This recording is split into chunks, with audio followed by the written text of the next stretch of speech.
Morning, folks. How you doing? Gonna try to make this quick because I'm having terrible issues getting downloads done and videos out to you. GoPro's all screwed up, phones are all screwed up, having troubles getting things out to you.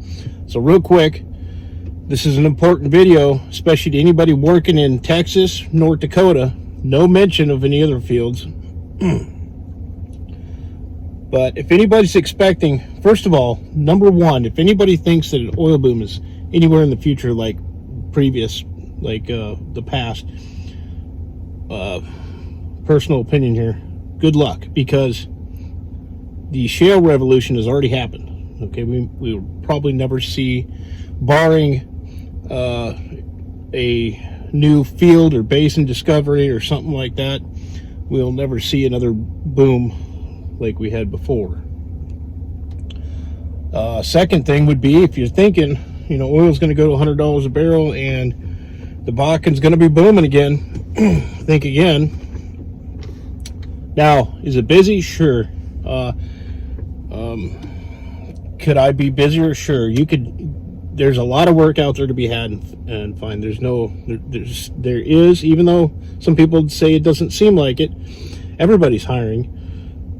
Tell you what, for service rigs, rig hands and everything, a good crew, you can't find one to put together. They got rigs they can't get out to producers because they can't find a crew to run them. So anyways, a couple weeks back, or a week or so back, I made this video how it didn't feel like $92 a barrel. Oil is $92 a barrel, but it sure doesn't feel like it.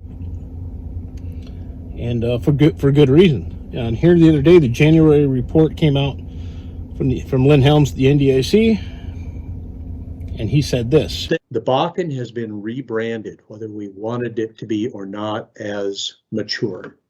The growth opportunities are considered to be in the Permian. The Bakken and Eagle Ford are now considered mature. So we're looking at very low rates of growth. Some companies just holding their production flat. So, brief, try to keep it brief. Basically, what he's saying is, I'll tell you what he's saying, and I'll tell you what I'm hearing directly from the company men, oil companies, that the Bakken's matured and it's just a cash cow for the oil companies. It makes more money per well, and they're putting all their time and energy and money into growth and expansion down in Texas, which makes sense. They don't have the seasons we have. It's probably easier.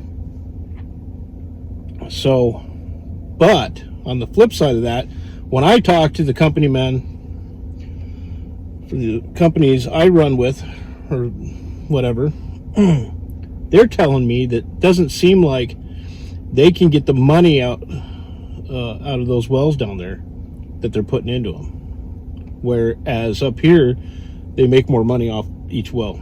So I'm kind of hearing conflicting information.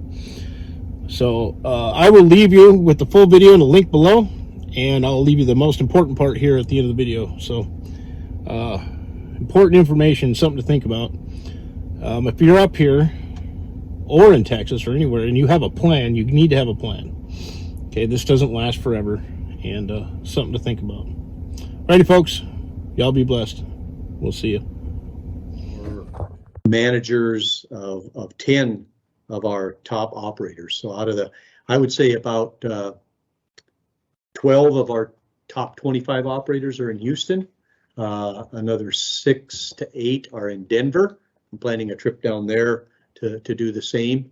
And then there's another half a dozen or so that operate a lot of legacy assets that are in the Dallas-Fort Worth area. And I found a lot of value there.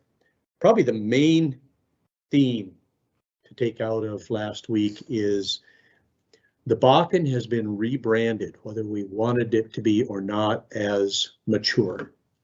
And so, we all face that day when our friends and our significant other call us mature. And for some of us, that's a good thing, and in other ways, not a good thing. But what does that mean? Well, the growth opportunities are considered to be in the Permian. The Bakken and Eagle Ford are now considered mature. So we're looking at very low rates of growth. Some companies just holding their production flat. It has become a real cash cow. I heard that term several times, in that the Bakken has very good economics, and every well that they generate or produce here produces a lot of cash and a lot of revenue. So those are positives, but they're not reinvesting all of that revenue back in as CapEx. A fairly flat level of capital expenditures, and for the most part, with the exception of two companies, flat production or maybe 1% growth. And even saw that in conversations about drilling rigs. So there's some addition of frac crews. Today we're actually, I think our director's cut says 10. That's a week old. We're at 11, but that's not a big difference. We're at 33 drilling rigs, and there's a story behind that. So a couple of the operators have been working hard to add rigs, and in one case, it took them 3 months and 3 attempts at hiring a full crew to actually get the rig out of the yard.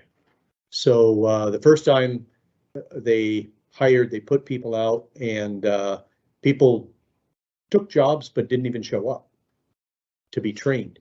The second time people showed up, and it was the bitter cold part of December, and they didn't stay. And so finally, the third time around, they were able to put together a 60-man crew and bring the rig out of mothballs. So, this whole process started in November and drug on through December and January, and finally, early February, they were able to get the rig out. Another company operator trying the same thing, trying to get a drilling rig and crew. Finally, in February, a rig was released by another operator who's backing off a couple of rigs. And so they picked up that hot rig. It's just that hard to get workers. And so the expectation has changed from adding, maybe a dozen rigs over the next year to hoping to add 7. And so again, that's a reflection of a mature basin with slow growth, if at all, pretty much flat production.